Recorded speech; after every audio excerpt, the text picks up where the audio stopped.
Welcome to Behavioral Grooves, the podcast that explores our human condition. I'm Kurt Nelson. And I'm Tim Houlihan. We talk with researchers and other interesting people to better understand the nuances of our behavior by using a behavioral science lens. Hey, Tim, did you know that I am 6'3"? No, you are not 6'3", period. You're just not. I'm 6'3". I mean, if I say it with a conviction and enough times, would you believe me that I'm 6'3"? No, not even the illusory truth effect will convince me that you're 6'3". Okay, all right, got it. What if I said I was 5'9"? Oh, I can believe that. Oh, but Tim, I'm 5'8". Now, what? Yeah, I'm 5'8". I'm not 5'9". Even though 5'9", you did you kind of believe it? I did. Yeah, didn't believe the 6'3", but the 5'9" you did. This is so this idea that I'm 5'9", and unless you got a measuring tape out, it would be hard to disprove that last statement, right? The first statement, pretty obvious. I'm wrong. You've met me in person. You know I'm not taller than you. You know you're not over 6 feet. So therefore, hey there. But the second one, that second statement, not so easy to disprove. Yeah, that's true. I'd say the second statement I believed not just a lot more than the first. I just believed it, period. Yeah. And this highlights a key element of our episode today, this idea that a statement is not fact, even if it might sound reasonable. And in this case, 5'9" for my height sounds reasonable. Yes, it does. And although we didn't talk about Kurt's height in this episode, we did talk about the differences between facts and statements and other intriguing insights with our guest, Alex Edmans. Yeah, Alex Edmans is a professor of finance at London Business School. Alex has a PhD from MIT and a Fulbright scholar, and was previously a tenured professor at Wharton and an investment banker at Morgan Stanley. And another example of the classic underachievers that we have on the show, Tim. Oh, God, isn't that true? His latest book is called May Contain Lies: How Stories, Statistics, and Studies Exploit Our Biases and What We Can Do About It. Much like our episode from last week with Saul Perlmutter and Rob McCune, our conversation with Alex focused on how we can avoid errors in decision-making and our beliefs. Often our brains want to believe in something more than we want to actually work to discover the truth, the facts, the proof, the actual evidence. Because that, Tim, that requires cognitive effort. And as you and I know, we are cognitive misers. Yeah, and therein lies the problem. If we don't invest the energy to ask good questions, to be a little skeptical from time to time, or simply think through the plausibility of a statement, then we suspend our agency and we end up like sheep in a flock, oftentimes being led by wolves. Oh my God, that's a little dark, going from 5'9" to 5'8", but it's a little dark on the being led by wolves in a flock of sheep.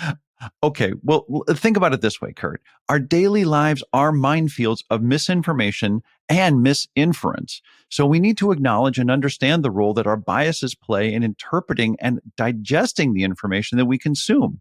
This difference between misinference and misinformation is something worth talking about, and it's something that Alex helps us guide through as we actually talked about with him. Yeah, that was cool.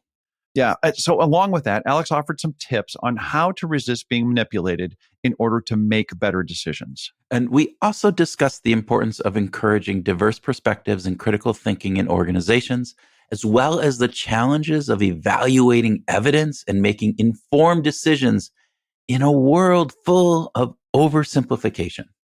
This is an important discussion that we think you're going to get a lot out of, as it highlights the urgent need to move away from black and white thinking and towards a nuanced approach of decision making. Now, if none of these great points engage you, then try this. Alex discusses a study that correlates stock market prices with the type of music people are listening to. Pretty cool. Now, that is something that is pretty cool. And with that, we invite you to stand up and be measured so that we know your true height, and enjoy our conversation with Alex Edmans.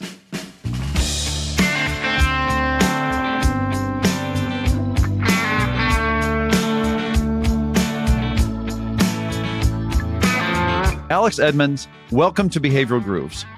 Thanks, Tim and Kurt. It's really great to be here. We are so happy to have you here today, Alex. And we'd like to know, first and foremost, would you prefer to have dinner with your favorite actor or your favorite musician?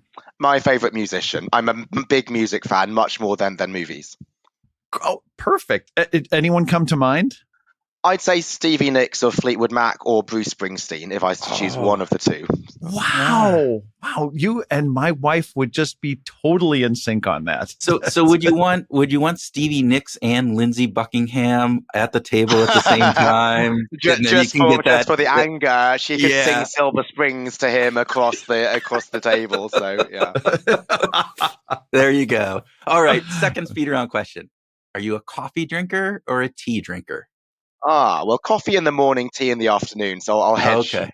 But if I have one drink, it will be an almond latte. Oh, okay. That's pretty specific. I like that. I like that very much. Okay. Third speed round question. Is it correct to say that even if the facts are true, it can lead us to interpret them incorrectly? That's absolutely right. It seems we might have even read a book which says that. I wonder. There's this really great book that talks about this stuff. Good. We'll come back to that. Last speed round question. Should organizations strive to build a scientific culture, in your opinion? They absolutely should. And I think there is a great book which hopefully we'll be talking about on that. And again, we'll get to that. There you go. So... Yeah. So, Alex, the book is called May Contain Lies, which we love the cover, by the way. Absolutely, really adore the cover. I don't know how much you had to fight with your publishers over this particular design or not, but we're fans of the look of it. And this whole idea of may contain lies is really provocative. Can we just start by giving us a definition of a lie? Because I always thought, well, a lie is simply the opposite of the truth, isn't it? Yeah, so lies, you might think, is a pretty inflammatory title. So did I choose this to be clickbaity? Actually, no. So what I'm trying to do is to expand the definition of a lie. So normally people think that a lie is something which is barefaced wrong. So you might claim that Barack Obama is not a natural-born US citizen, and you can just disprove that by producing his birth certificate. But as you're saying, Tim, a lie is the opposite of truth. So you can lie by saying something which is 100% true, but it's misleading because it's out of context. Or you might give one example, which seems a great example, but it's an exception, but it does not prove the rule. So why I wrote the book is, yes, we live in this world, this time of misinformation and fake news. We think that the solution is to check the facts, but I'm saying that we unfortunately have to go beyond that. Even if the facts are 100% accurate, they could be misleading because you're not seeing the full picture. It could be a correlation, but there's no causation. So it's these more subtle forms of a lie, which are more difficult because they can't be regulated, because people aren't saying things that are fraudulent, but they are still things which will affect our daily lives. And this is the interesting part for me that I loved about this book, is this idea that it isn't the blatant, outright, all right, yeah, Barack Obama was not a natural born citizen, or, we had 1 million people show up to this rally when we didn't, right? It is those inferences that are made. It is the misinterpretation of data. It's all of those factors. And we work in a field where we're trying to communicate science and to do this outright. And even in this world, it doesn't always hold true, right? So, I mean, even in the scientific research literature world, you point out some really, facts and kind of studies that may be true to a certain degree, but don't necessarily lend themselves to being really true in the manner that you're talking about.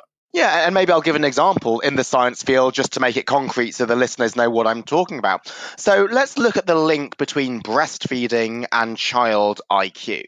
So the data is unequivocal. So it shows that breastfed kids have higher IQ than bottle-fed kids. That's there in the data. That's 100% accurate. But what is misleading, and what would fall under my definition of a lie, is the implication that parents should breastfeed because it's good for child development. Indeed, the childbirth course that my wife and I took recommended exclusive breastfeeding. No formula, no other fluids for the first 6 months. That is a World Health Organization recommendation. So, why is that not a correct recommendation? What's the problem with it? Is that it could be something else which causes a mother to breastfeed, and that something else could also be behind the high IQ. What might that Mhm. something else be? It could be family background because breastfeeding is tough. It's hard to do without family support. Maybe you've got a supportive partner. You might have help outside the house. And that family background is what is behind the higher IQ and higher other physical outcomes. It's not the breast milk itself. And so, why is that so important to get right? Is that often mothers are guilt tripped into only breastfeeding. They could be absolutely exhausted, but if they're told don't give any formula, then they still believe they need to breastfeed. Now, breastfeeding may still be the first port of call, and for my wife and me, it was. But having looked at the evidence, having disentangled correlation from causation, we found out that formula is not as bad as people think. And so, if my wife needed a break, or if I wanted to help out, then we would switch to formula. Yeah. That's a great example. And it also makes me think about something that you focus on in the book is misinference. This idea about how we infer information, not just about misinformation, which there's a lot written about misinformation, but you focus on this idea of misinference. And I was wondering if you could just talk a little bit of, first of all, just define that for us and what you mean so that listeners are clear about what you have to say. And then talk about why you feel like that is more important to focus on rather than just pure misinformation. Certainly. So, inference is the implications that we draw from a set of data. And it may well be that data has multiple interpretations, but misinference means that we hone in on one particular interpretation and we blind ourselves to alternative ones. So, let's think about a setting in which you often hear the word evidence. Even more than science, you hear this in a criminal trial. So, misinference of evidence in a criminal trial is interpreting the evidence as suggesting that Tom is guilty when it could be Dick or Harry. And similarly, misinference in the setting of the link between breastfeeding and IQ Yeah. is believing it's breastfeeding that causes IQ, even if there are alternative explanations. And so, what's behind misinference? Often it could be our biases. So, with police officers, they might often have a hunch, oh, it's going to be Tom, perhaps because of the way he looks or he rubbed the officers the wrong way. And similarly for us, the biases could be something as subtle as thinking that something natural, like breast milk, is better than something artificial, like formula. And notice what's really interesting here is these biases can be pretty subtle. So it's not a huge bias like I'm completely anti immigration or pro gun control or pro death penalty.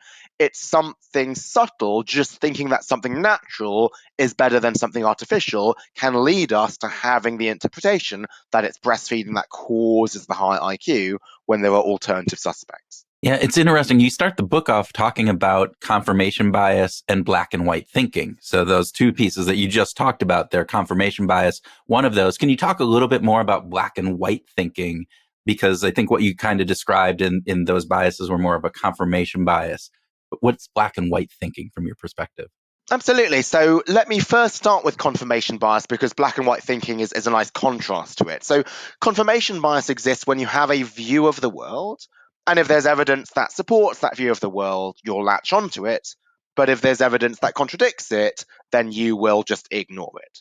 But you might think, well, confirmation bias only applies when we have a view of the world, and that might be true for something like gun control or immigration or even breastfeeding. But there are many topics where we might not have a pre existing view. And this is where black and white thinking kicks in. Because what black and white thinking is the idea that something is either always good or always bad. So maybe we don't have a pre existing view, but as long as we think it can be either one way or the other, we are susceptible to black and white thinking. And again, let me give an example to make this concrete. So let's think about diet. So, with protein, most people think protein is good. You learn in school it builds muscles and repairs them. And fat sounds bad. It's called fat because it makes you fat, many people think. But carbs are not so clear cut. And so the Atkins diet was so viral because it preyed on black and white thinking. It said carbs are always bad. Not that carbs are good in moderation, but if they exceed 30% of your daily calories, they would be bad. No, he said minimize carbs. That preyed on black and white thinking. It was easy to implement, and so it was followed by millions of people despite limited evidence of its success. But what is interesting is if Atkins had had the opposite claim, maximize carbs, eat as many carbs as possible, he might have equally gone viral because that is also a very simple diet. And indeed, some of these superfood diets, they say eat as many, say, blueberries as possible to live a longer life. And yet, it's to follow up on this idea that black and white thinking is just appealing just on its basis, just for what it is. Just it's a little scary, isn't it? That we're kind of, it seems like we're built in a way that just allows, and maybe that the humans prefer this black and white thinking over the more nuanced message. Absolutely, because it's easy. Because what would a diet be if it said you should eat 30 to 50% of your calories from carbs? That'd be difficult. Like you It would need be to hard to tot up. do. Yeah. How much do I eat of protein? How much of carbs? How much of fat? Then convert them to calories, and that's difficult because each of them have different calorific content. It would be so hopelessly difficult to follow, and so what we want is a very simple diet. Just like for my son, I was told, give a simple diet, no formula, only breast milk. That also plays into black and white thinking. Mm-hmm. Yeah. Yeah. It's fascinating.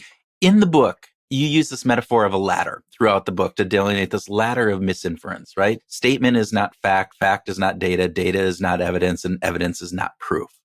Which, by the way, I think if our listeners take anything out of this, at least for me, that whole kind of ladder component of all of that going up was just absolutely brilliant. And I loved that. Can you stress the component of why is this a ladder of inferences that's going up? What and we talk about this from this idea that, all right, statement is not fact, fact is not data. How do you help us understand the rationale of why you were putting the things in that kind of manner? Thank you. It's to help the reader deal with misinformation. So before I wrote my book, I read a few other misinformation books out there, and I thought they were very good. I learned a lot from reading them. But the one thing that I found a little difficult is it was difficult sometimes to put the implications into practice because they came up with long laundry lists of all the ways in which we can be misinformed. And to remember all the 137 ways and put them into practice was just too complicated. So I wanted to categorize all the forms of misinformation into just four. And so those four are the four missteps in the ladder of misinference, which are the four ways in which we can make mistakes. And so why do I have it as a ladder? Because this highlights how we're making a particular mistake by thinking we're on a higher rung than we actually are. So let me walk through this with simple examples. Yeah, please do. The first one, as you say, is a statement is not fact because it may not be accurate. So, on some level, this is something as simple as checking the facts. So, if somebody says Barack Obama is not a natural born US citizen, then that's something that you can check by getting the data. So, that's something which most people know. But then the next step is more nuanced, which is a fact is not data. It may not be representative. So let's say you have a fact, it is 100% accurate. It might not be data because it could be one hand-picked example. So, to give an example, let's take the famous claim that starting with why leads to success. This is behind Simon Sinek's TED Talk and very famous book. Now, he comes up with the example of Apple. And Apple is absolutely successful. That's 100% there in the data. But this is still one hand-picked example. There could be hundreds of other examples where companies did start with why and they failed, yet we never hear about them because Simon Sinek would never quote them because they contradict his viewpoint. So you might think, well, the solution then is to have lots of data points, not just one story. But that doesn't get us everywhere because of the next misstep up the ladder. Data is not evidence. It may not be conclusive. So even if you have lots and lots of data points, like lots of breastfed and a lot of bottle-fed kids and their IQ, that's not evidence because it'd be consistent with lots of different interpretations. And the final misstep is, let's say you have a rock solid study which shows causation, not just correlation. It counts as evidence. My final misstep is evidence is not proof. It may not be universal because it may only have been proven in a particular setting. So in the book, I talk about the practice of scientific management, which is where you manage employees by measuring their output and paying them for output, a bit like piece pay or pay for rate. Now, that works in factory settings, but then when people started applying it to schools with standardized tests and paying for these standardized tests, this really backfired because then teachers started teaching to the test. So even if something has been nailed in one setting, it might not apply to other settings, and therefore it's not a proof, which is something that would be universal. You brought up some really good examples in the book. And some really like famous ones. Malcolm Gladwell's 10,000 Hours, Grit, kind of some of those pieces to kind of highlight some of these different elements. Can you bring one of those examples and kind of talk to our listeners a little bit about the misinference that was made and why that's so important for us to understand, to understand that, hey, maybe we don't need just 10,000 hours, or maybe grit isn't the only thing that is going to determine how successful we are in life. Yes, absolutely. And let me take 10,000 hours because it's really famous, and also because, unfortunately, it makes all of the missteps up the ladder. So if the listeners are not aware, I'm sure most are, but if you're not aware, what the 10,000 hours rule claims is that to be extremely successful at something, you need to put in 10,000 hours. And again, that plays on our confirmation bias because we love to believe practice makes perfect. We tell our kids that. We say you can do anything that you put your mind to. But where is this misleading? Well, first, a statement is not fact.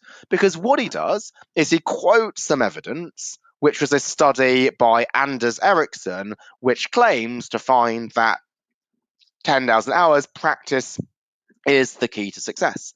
But if you look at the actual paper, there is no mention anywhere of this 10,000 hours figure.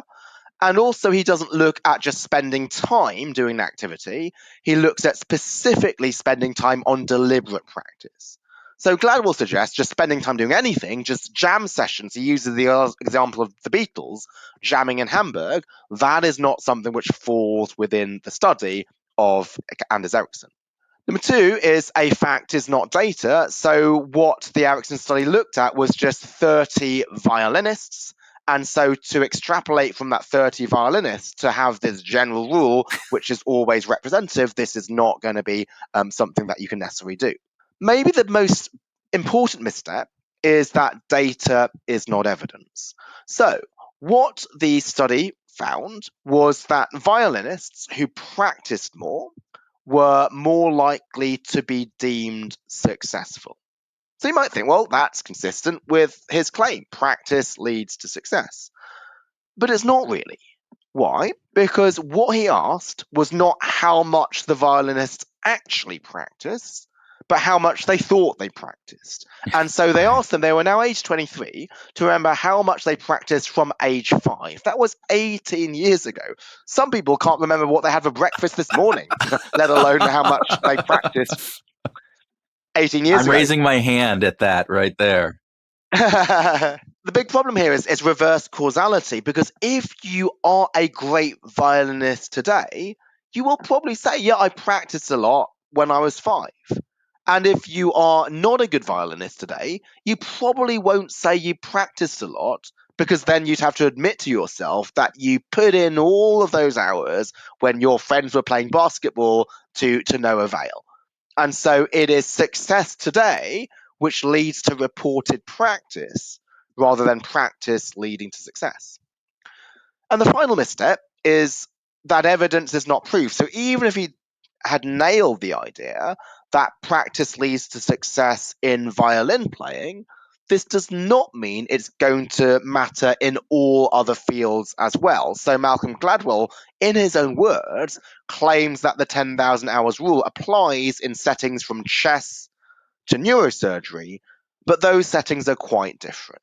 Why? Because violin playing, this is quite predictable. You have a sheet of music, and if you keep practicing and practicing, you'll make perfect. Whereas something like neurosurgery, here, there's just lots of random factors going on, and so that's a very different type of environment. Yeah, Alex, this is a challenge for us, for Kurt and me specifically, because as science communicators, we want to be providing valuable information that is reliable and that is not misinformation, of course. But we've had guests on who papers and raw work has been questioned because of malfeasance of some kind. And their papers were reviewed by peer-reviewed journals, and basically they got all the write-off that said, this is good stuff. And then we had them on as guests, and they talked about their work.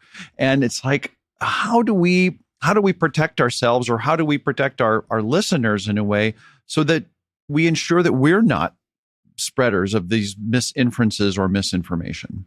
Yes, thank you. So first, I think peer review is useful. It is not perfect, you're correct, but it is useful because it means that a paper has been checked. So what peer review involves is some of the world's leading minds being invited to scrutinize a manuscript and anonymously and independently give their views to the editor, who makes an acceptance or rejection decision. But peer review is done by people, and people sometimes make mistakes. And unfortunately, people have highlighted some of the recent retractions of previously peer reviewed and accepted papers to suggest that the scheme and the practice is broken. I'd say it's imperfect, but I wouldn't say it's broken. Any system is imperfect. To say that boards of directors should be scrapped because some companies still have scandals despite a board of directors would be going too far. Yeah. And so, what's my solution is that you can't take a single paper as gospel, because even if that one single paper has got into a peer reviewed journal, there could be a mistake. So, what I try to emphasize is the importance of scientific consensus. So, the density of studies, because if all the time, every reference to the 10,000 hours rule refer to Malcolm Gladwell and nobody else, even if Malcolm Gladwell was a peer reviewed study, which it's not, it's a book, but that would be one source. Instead, we'd like to look at the evidence in general. And similarly, Malcolm Gladwell only cites this Erickson paper. And what is interesting is Erickson wrote his own book called Peak, where he explains why Malcolm Gladwell's interpretation of his paper is incorrect, and he would not even make the claims that Gladwell was making himself. Yeah, I love that fact that you talk about, that we have to look at the breadth. We have to look at the body of evidence. And part of the issue is oftentimes, though, as you said, 10,000 rules. If you just did a Google search of that, one of the things, it comes up in multitude of different places, but it all references back to Malcolm Gladwell's book, which is hard if you're just doing a Google search. So you have to take that next step. And I think that's what you're advocating, right? Is saying, don't just take things at face value. And for instance, I almost use this as one of the speed round questions. The speed round question would have been this: should we trust 100% the conclusions of a report because it cites a footnote referencing your work, which obviously we know is right? But, as you wrote in the book, the report referencing your work actually misinterpreted your work and wasn't actually being there. So how, as science communicators, what hints can we do besides just looking at the larger body of work? Are there things that you can recommend for even just our listeners as you're looking out and saying, how do I know if this is actually true? How do I hold this up to some sort of standard? Does that make sense? Absolutely. I would go through all the 4 steps of the ladder of misinference. So the first one is, how do we check whether a statement is actually fact? Let's go back and look at the actual reference. So I was misquoted by a government inquiry, but often people will say, okay, there was a statement, they've attributed it to Professor Alex Edmans, and they would have moved on. But see, what I actually submitted to the inquiry was 180-degree different from how they quoted me. And similarly, sometimes if you have Gladwell quoting Erickson, Gladwell quotes this 10,000 hours rule when Erickson never actually is proposing it to begin with. So just check the underlying source. The second misstep of the ladder is a fact is not data. It may not be representative, so see whether the author has given you the full picture. So if Simon Sinek is claiming that starting with why leads to success, does he include any counterexamples? Why do you need counterexamples? Because, well, what's the best way to try and prove something? You use a clinical trial. So in a clinical trial, you give some sets of people a drug, see how many get better, how many get worse. You give others a placebo, how many get better and how many get worse. So your overall sample will contain some counterexamples. It will contain people who took the drug and still got worse. That's people who started with why and failed. And it will contain people who took the placebo and got better, the companies that didn't start with why and succeeded. So if the study or the book doesn't consider those counterexamples and they only cherry pick the ones who took the drug and succeeded, the ones who started with why and got to the top, then you know that you're not being shown the whole truth. Then when it's data and evidence, if you're given a large scale sample, ask yourself, are there alternative explanations? And you might think, well, how can the person on the street do this? If you don't have a PhD in statistics and bags of time, can we really be expected to show such discernment? And I say you can. Why? One way I suggest to the reader to see if there are alternative explanations is to imagine the study had the opposite result, one that you don't like. How would you try to pick it apart? And so, why that's a good question to ask yourself is it avoids confirmation bias. Because if it's the study that you do like, you're not going to ask questions. So, by turning it around and assuming it gave you something you didn't like, that will spur you to try to pick it apart. So, again, let's go back to the example of breastfeeding. So, let's say that breastfeeding, instead of leading to higher IQ, the study showed it leads to lower IQ. Now, we don't like that because we always think breast milk should be good. So we will try to pick it apart. And how we might try to pick it apart is we could say, well, it might be that the women who breastfeed are poorer. They can't afford formula, and so they're breastfeeding. So it's poverty that leads to the lower child IQ. But now you've alerted yourself to the possibility that family background is behind the high IQ. Ask yourself if it continues to apply, even though the evidence is in your direction. And finally, to make sure that you're not mistaking evidence for proof, just check the original context. Was it a study on manufacturing, which we're now applying to education? Was it a study on violins that we're now applying to neurosurgery? That's a great explanation, Alex. That really is. Thank you for that. I like the way that you write about this in the book because you're not requiring people to go through a worksheet of 50 questions. It's really kind of a systematic, thoughtful review that you could do this in your mind without having to get out a spreadsheet and work at it. I think that that's terrific. I'd like to move to a topic that I found really interesting. You talked about President Kennedy, John Kennedy's work with the Cuban Missile Crisis, and found it really interesting that we live in a world today where DEI, diversity, equity, and inclusion, is under attack for not being effective, for not sort of delivering the results that we thought. And you, if I read you correctly, that you're making a claim that cognitive diversity is a really important part of what makes good decisions. Because certainly during the Cuban Missile Crisis, Kennedy didn't have a group of advisors that were ethnically or racially diverse in any way. A bunch of white guys, maybe some diversity in their ages. But can you talk a little bit about that situation and why cognitive diversity is so important? Absolutely. So the Cuban Missile Crisis was one where once missiles were being seen in Cuba, the immediate response, the immediate suggestion by many senior people was to bomb Cuba, was to have an invasion. But Kennedy said, time out, let's hold on, let's assemble this executive committee to advise me and make sure that this committee has a diversity of perspectives, not only the military leaders, who obviously need to be part of this, but also people who are more skeptical about the benefits of military action. And that's what eventually led to the blockade being the action taken, and that avoided what might have escalated into World War III. And so I think this is really important because right now DEI is a topical issue, but also very controversial issue. And I do think the controversy is somewhat justified because DEI is often reduced to just gender and ethnicity. When in reality, what you want is a mix of different viewpoints. And if you look at the evidence for demographic diversity improving firm performance, it is far weaker than people claim. And I talk about this in one of the chapters in the book.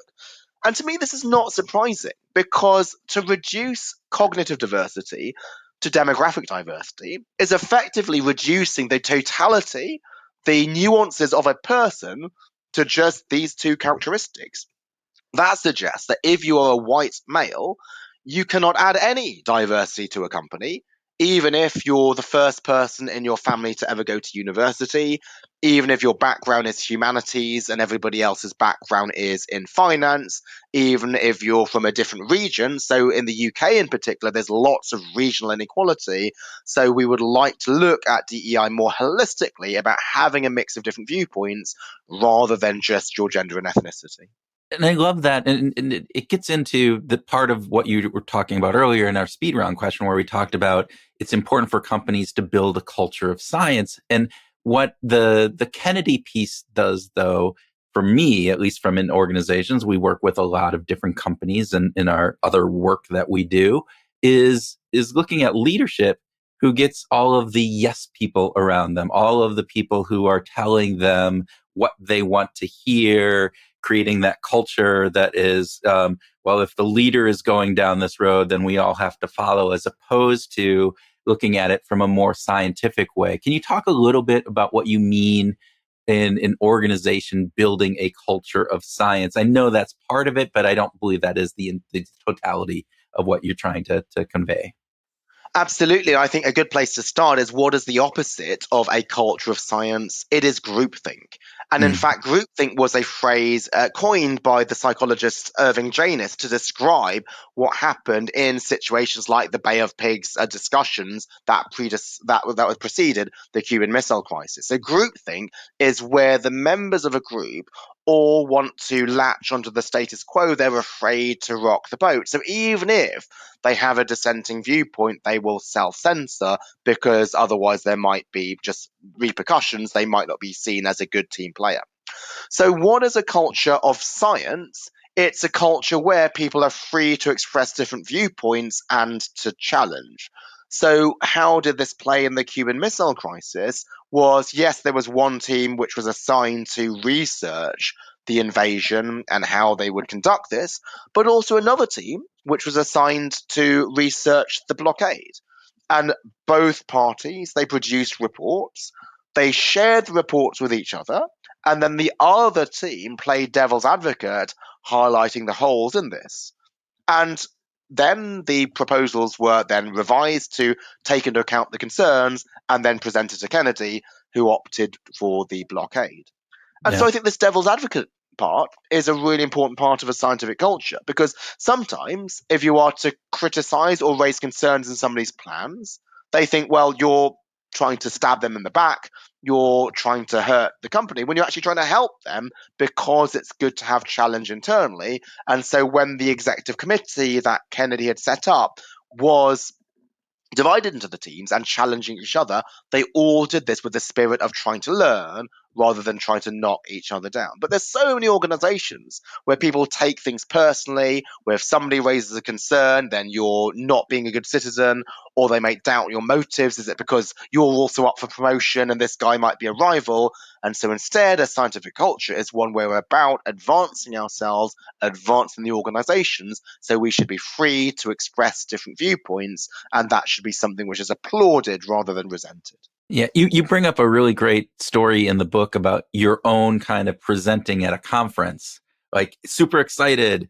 And then the person came up afterwards, and I'm drawing a blank on their name now. I didn't write this down. And they basically started off, good idea, but I think it was all wrong. and it deflated you. But then you go on and you say, because then the next person up was a more well-known researcher who then, you're going, oh, they're just going to applaud them. But no, the person did the same thing there. And so it was almost as this, it was the role that this person played. And I think it happens in academic kind of conferences more, is that there is this kind of culture of, we're looking for the flaws. That's part of why we come here and we talk to this. And I don't think that happens as much within organizations. Am I misstating that, or from your perspective, is that kind of where you would agree with that or not? Yes, you've described it very well. So I'm certainly not somebody who's trying to talk my own book and say everything in academia is perfect and should be applied to the real world. I'm not. There's many things about academia that don't work. But one thing that I do think works is this scientific culture, this culture of challenge. So what happens is, at an academic conference, for every paper that is presented, a discussant is appointed, and that's somebody who reads the paper beforehand to critique it constructively. And so the very first conference where I received a discussion, the discussant was critical, and I was horrified. I thought, this is really bad for my reputation. I was actually the only PhD student in a conference of professors, and they might be going back and telling their colleagues about this young upstart who presented a paper which got critiqued. But then every other paper at the conference got critiqued, even the papers by some distinguished academics. And I just learned that this is the scientific culture. It's one where you are encouraging challenge, and actually you like it if the discussant provides critical feedback, because that makes your paper as good as possible. If there was ever a discussion which was unequivocally positive, it would have so little credibility. People think that you might have bribed him or her, or have some incriminating photos, because that is not something that should happen in academia. You should challenge, and I think that's something we should also appreciate within organizations. I think the interesting piece for me is that your initial reaction was that, oh, this is hard. It was painful, and various different pieces. And you overcame that because you saw that it wasn't just at you. And yet in organizations, if there is critical, it usually only happens in certain situations, and it isn't across the board. And so I think, for listeners out there who are leaders in organizations, understand that, to create this culture, and again, correct me if you think there's a different way of thinking about this, but one of the things that I took from this is that we need to take that challenge approach, that we need to be thinking about that, whether that's creating red teams and blue teams, whether that is creating, the devil's advocate inside of that, an advocate or whatever it would be, but to make sure that that dissent isn't just cherry picked, and that it becomes ingrained as part of, we are trying to get the best out of this, not just the one that is least resistance. Absolutely, and this involves being quite intentional about how can we make sure that dissent is expressed, that it is valued, and it's far more than just reducing DEI just to saying I'm going to hire this many people from this demographic and this from another. That is what I call an add diversity and stir approach. Just bring in some diverse people and let them do their thing. No, you need to be absolutely intentional about encouraging dissenting viewpoints, and making sure that people feel that this is valued, because it's so easy just to not bother and to toe the line. Yeah, agreed. We do need to spend a few minutes just talking about music, though, because that's what we do. I am not going to argue with that if that's where you'd like to go. That's good. But actually, Kurt is going to start our discussion on music, because he's been primed on this. He's been really kind of cute. Well, but before we went on air, we talked about this, and you said you have a paper on music. So can you tell us a little bit about the research? I don't know if the paper is published or if it's in work, but tell us a little bit about the research that you're doing with music. Certainly. So the overarching question is, what drives the stock market? Is it fundamentals like dividends and profits, or is it emotions? And so this is a difficult question to study, because many things that could be affecting your emotions could also affect fundamentals. So one thing that made people really unhappy a few years ago was the lockdown. But if Yeah. you show that the lockdown leads to the stock market going down, it might not be that people are unhappy. It could well be that the lockdown has effects on economic activity. So, what you need is something which measures mood but does not affect dividends and profits. And so, one paper of mine earlier, which I cover in the book, is my paper on soccer and the Yeah. stock market. Yeah. So, when a national team loses a soccer game, investors get depressed and the stock market goes down. Yeah. And that was a fun paper, but also one published in a serious academic journal. Why? Because soccer was this clever measure which affected mood but didn't affect the overall fundamentals of the company. So, why then did I write a second paper on music, which actually is not featured in the book? It's because soccer is interesting, but it's only one thing that drives your mood. Maybe there's lots of things going on. Maybe my soccer team lost, but my basketball team and my baseball team won, and my kids are arguing with each other, but my friends have invited me out for a beer and a curry. So loads of things are affecting your mood. And so what we wanted was something that captured your overall mood, not just one particular driver of it. And you might think, well, can't you look at things like alcohol consumption? But no, that's difficult. You could be consuming a lot of alcohol because you're really happy and celebrating, or really unhappy and commiserating. Mhm. But more seriously, you don't see alcohol consumption data day to day. You might see a alcohol company's profits every 3 months. So we needed a real-time measure of mood, and this is why we looked at music listening choices. Why? Because Spotify every day that gives the list of the top 100 songs. And also, what's interesting is that there is artificial intelligence which can codify the happiness of each song. And for example, in our study, we found that one of the happiest was September by Earth, Wind and Fire, but also the song Happy, not too surprisingly. Mhm. And so what we did is we looked at, well, what happens when the mood of a nation is positive as measured by happy listening choices, and this was correlated with the stock market going up. They might say, was that a freak result? But this was not just in the US. We looked at this over many, many countries worldwide. We also found that equity mutual fund purchases go up, which also makes sense. You're more optimistic. You're moving into something which is more risky. But purchases of government bonds go down, which also makes sense because if you're more optimistic, you'd be reallocating your portfolio from bonds to stocks. So what this suggests is that people's mood, as encapsulated by their music choices, is something that you can use to predict the stock market. So Alex, what I'm hearing you say is I should be looking at national sports outcomes and music trends on Spotify to make my investment decisions. Is that like a short when the Germany loses, I short the German stock market, and Is data evidence in this case, though? I don't know. Absolutely, and so particularly for these studies, because they are a bit wacky, and people think, well, how could they possibly be true? The scientific peer review process makes you jump through even more hoops than you would Oh do for a wow. regular paper. So both of them are published in top academic journals. One is in the Journal of Finance, the soccer paper. The other is in the Journal of Financial Economics. And so there's so many other things you have to control for. How do we know that it's music listening choices? Could it be so many other things which are correlated with that?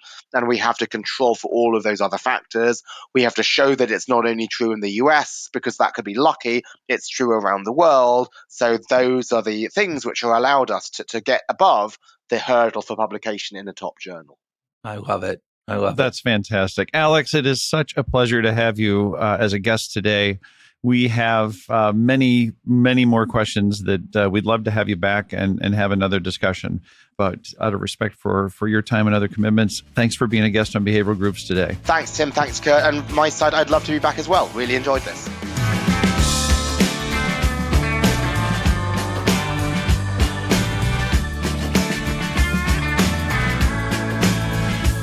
Welcome to our grooving session where Tim and I share ideas on what we learned from our discussion with Alex, have a free-flowing conversation, and groove on whatever else comes into our misinferring brains.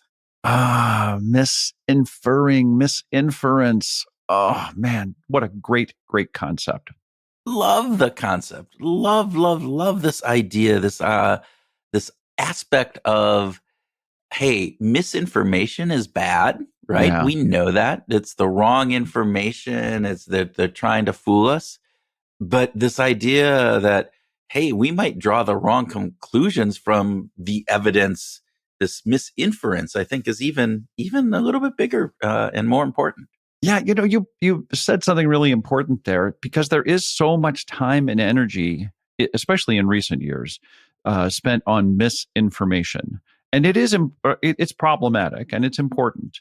But the idea that we draw the misinference is basically the synonym for misconclusion, right? That we're drawing the wrong conclusions from the content.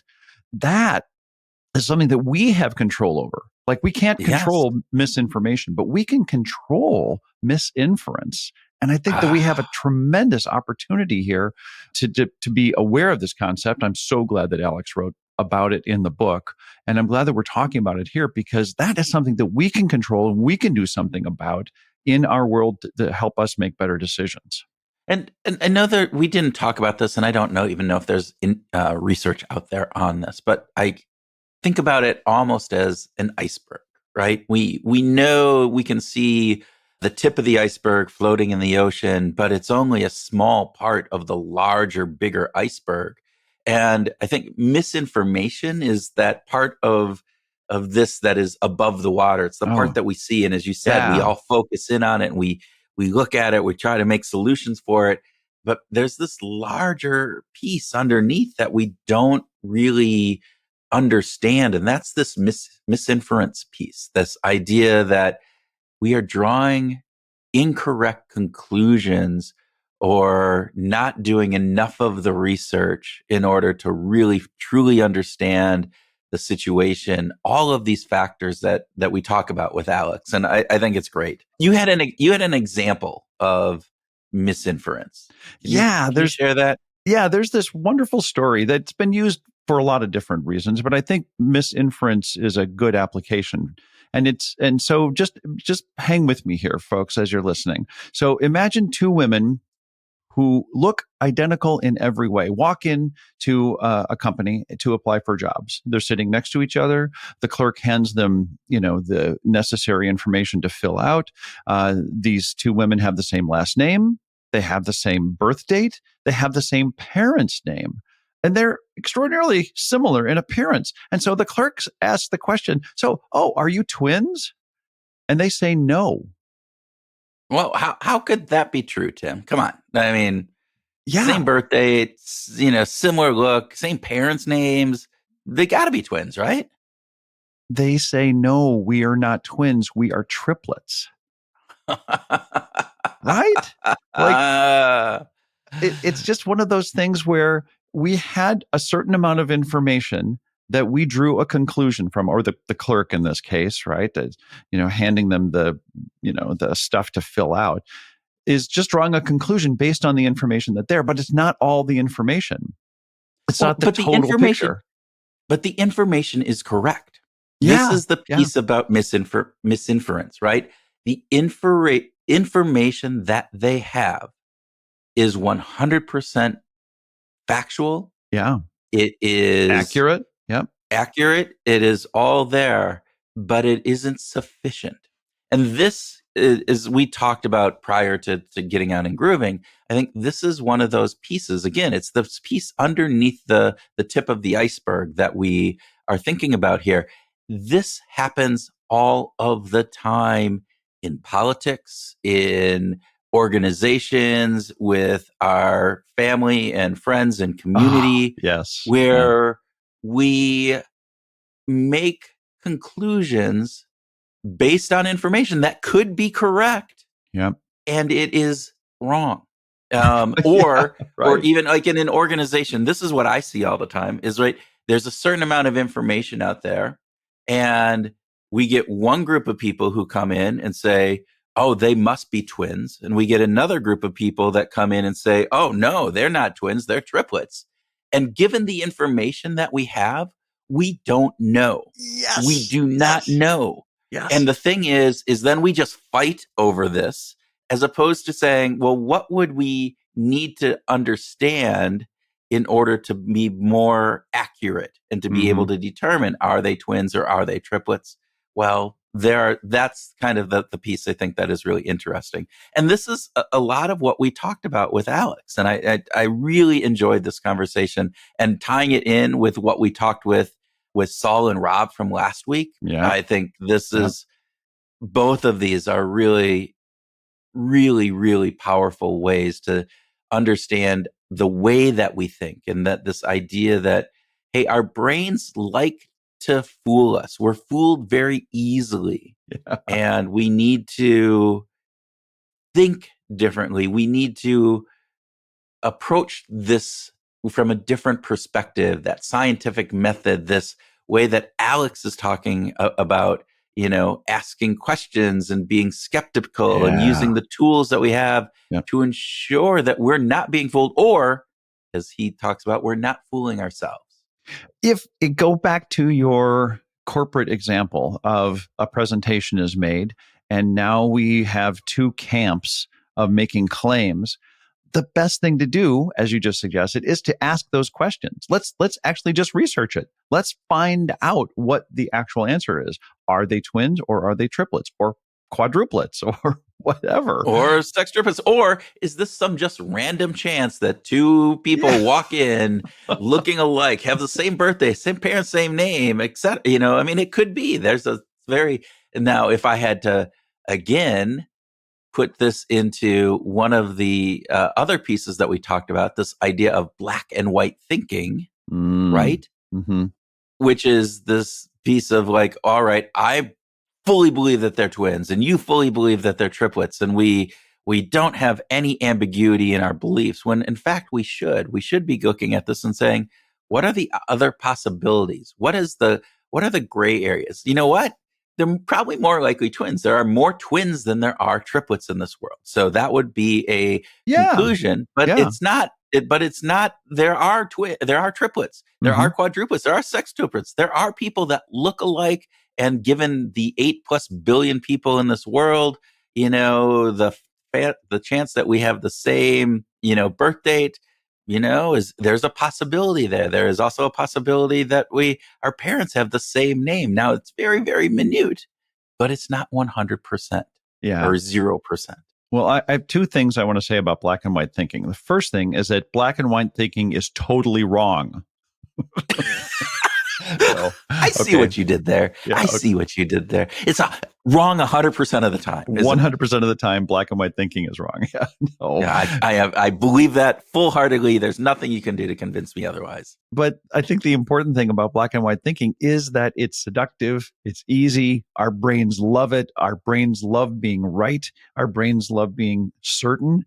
And when we are uncertain, or we express our opinion as, I mostly believe this, or I think that it's a 70% chance that this is happening, that it's harder for us. And yet I feel like the world is so much better. I feel so much better when I say, I think we're on the right path, 60, 70% of the time on on a particular issue. And then somebody says, well, I think I disagree with you. I think that we're not on the right path for this. And then I don't feel bad that I just said, I think we're on the right path to 60 or 70%, because I gave room for that other person to say, well, I think we have these other things to look at. And then we can have a reasonable conversation about those things. So agree with that. So agree with that. Another piece that I want to talk about this conversation and about Alex's book, he talks about the ladder of inference, or this ladder of problems and how they work. And he starts with, at the bottom rung of this ladder, visualize this, folks, is a statement is not fact.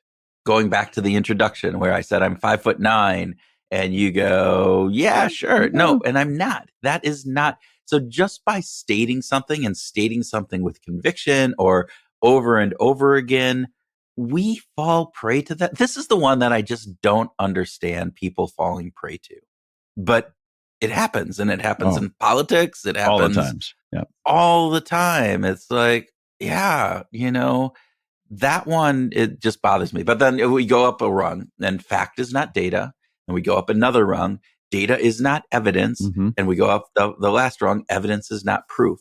And I love in the book in particular how he talks through each of those pieces and brings like insight into what that is. Because I go, well, what do you mean fact is not data? Well, if the fact doesn't pertain to the question at hand, Yeah. it's not data that we can use, right? What do you Sure. mean data is not evidence? Well, data in and of itself doesn't necessarily lead to the right conclusions that or to understand the truth of what we're trying to do. And even if you have great evidence, it doesn't mean that it's causal, right? Yeah. The correlational aspects of this are all over the place. And so all of those factors come into play, but we forget that. We Yeah. forget that all of the time. And I love that Alex just brings us forward. And you teed this up beautifully because this is why it matters.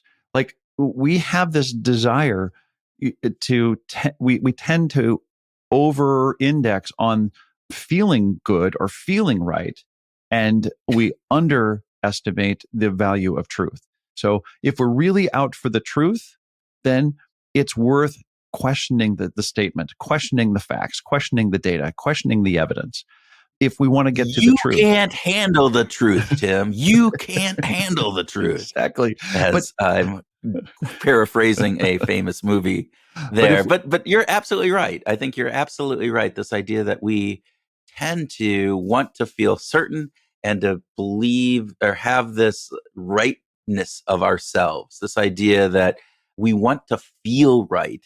And if we actually search for the truth, we might be wrong. And that yeah. there's some psychological pain that Yep. goes along with that, even if we don't think in black and white thinking and we think in terms of thinking in bets or probabilistic components, there's still an element of that. And so it is hard for us to do that. Yeah. Now, for those of you who do go out and get Alex's book, and we highly encourage you to do so, it's a great read and it's really rigorous thinking. It may feel like it's a lot of work, to start to dissect statements, facts, data, evidence, all these kinds of things. And I just want to encourage people to not think about this as sort of this universal thing. I have to apply the rigor in this thinking to everything that I do in my life. Just be selective and be intentional about maybe picking something that's important, right? That this model could be helpful if you're going after something, if you're really wanting to think more critically about one thing in your life that matters, right? Not about should I get butter or not at the grocery store? But on something that matters, I think Annie Duke would consider that's just sort of a free roll. But let's go for things that matter in your life and then use this kind of tool in a selective and intentional manner to improve your decision making. I think that might be a way to limit it. To your point, I'm pushing back on you a little bit here, Tim, because I don't think it's necessarily that we need to be selective and only put this on the important decisions. It's kind of a mindset to have, in my belief. Oh, I okay. think we can. I Okay. think we can use this model to help us. We can always be more skeptical about the information that we're receiving or about our beliefs, the inferences that we make from from that content. So we can be a little more skeptical. We can ask those questions as we can check references in research papers and different Yes. pieces. Yeah. Now, to your point, I mean, if we were to go in and check every single reference in every book that we read, we would do one interview a year because it just would be too much Right. work. Right. So you have to take some things with a level of kind of, trust.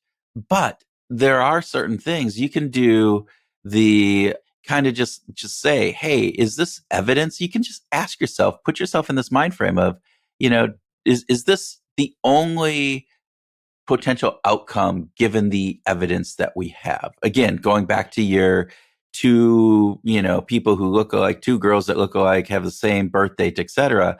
Well, is this idea that, hey, they got to be twins, but are there alternative, solutions out Yeah. there? Even just Yeah. having that mindset, as we talked with Saul and Rob last week, right? It was this back of the napkin thinking, this idea of, all right, if this were to happen, Well, what does that imply? Well, how many again, gays in the the military is was Right. the what So we talked as about there. Rob was talking about, yeah. Rob was talking about that, so do the back of the napkin kind of thing.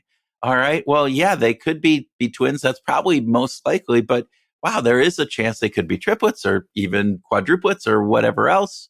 And so it just by doing those types of exercises and thinking about that, I think helps us overcome some of these misinferences that we make or the wrong conclusions drawn from the evidence. So I like your recommendation about mindset. And is the mindset recommendation you're making really more about scientific thinking? Is it really just having that sort of rigor in being a little bit skeptical, asking questions? Again, I think you bring up this part. It's like mirroring and kind of looking at what we talked about last week with this week and kind of combining those two pieces together and saying, all right, let's look at how we think, and we should use more of a scientific mind. But even, I don't think Alex is saying the scientific method is the only way Agreed. here. He's saying, like, Agreed. bringing in these different pieces. And for instance, one of the pieces that we talked about is diversify our thinking to encourage dissent and value divergent thinking in Yes. organizations. And so, I mean, we both of us work with companies, and oftentimes it's this group think, this idea that, yeah, everybody kind of coalesce and form this circle around this idea when we need to welcome in diversification of thought, Yeah. a way of having that person who is the contrarian in the group and says, wait, let's stop. And before we, circle the wagons, let's make sure that we're taking all of this into account. And there might be a different way of thinking about this. And we often ostracize those people. And I know I do. It's like, come on, we're all in agreement here. Can't we just move forward? And it feels like it slows things down. And it's like always something that we have to do. But in the long run, if we are truly looking for the truth, as opposed to just wanting to feel right. And particularly when we think about business, I mean, we're making decisions that can impact the viability of the organization moving forward. Think about government. Think about all of these, your nonprofit that you're working at, whatever it would be. All of this makes a big impact in the long-term success. That was beautifully said, Dr. Nelson. Very nicely said.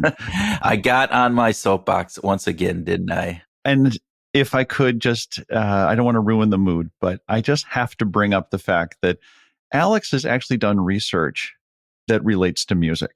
And it has to do with the bond markets and mutual funds. And I just thought that was really, really cool that he correlated the performance of the stock market with Spotify's top 100 songs, country by country. And that was great. I love it. I just love it. So, all right. So just have to say that. So let's wrap this up. I think I don't think I am 100% absolutely sure that we had a great conversation with Alex. And I'm so glad that he wrote the book and pulled apart the important issues, particularly this idea of misinference and not just misinformation. I agree 100% with you, Kurt. Yeah, boom chick. It is always fun to find an economist whose research includes musical components, even though it was a modest one. I'm still modest. Modest. It shows how financial markets performance can be linked to musical preferences in countries. That is not modest in my mind. Okay. I guess I was focused on a deeper dive into the music side of things, but you bring up a good point. Okay, so I'll say I'm 80% happy with the fact that he brought music into it. How about that? Research is by no means modest. Yeah. All right. Think about it from this perspective. I mean, we might have just enriched all of our listeners' audience. They might go out and invest in looking at the musical kind of playlists on Spotify for these countries, and then invest in these market indexes, and they all grow rich from this. Hey, but at the same time, we are in no way suggesting stock advice or financial consultation. We are merely podcasters in behavioral science. So past returns do not guarantee future returns. Mileage may vary, all that stuff. with that caveat and disclaimer, making sure that we don't get sued in the future, I will agree with you there. So, Groovers, we hope that you are able to take some of the lessons from our conversation with Alex and make sure that you are not being fooled by others or by your own brain, and use that information this week to 100% help you go out and find your groove.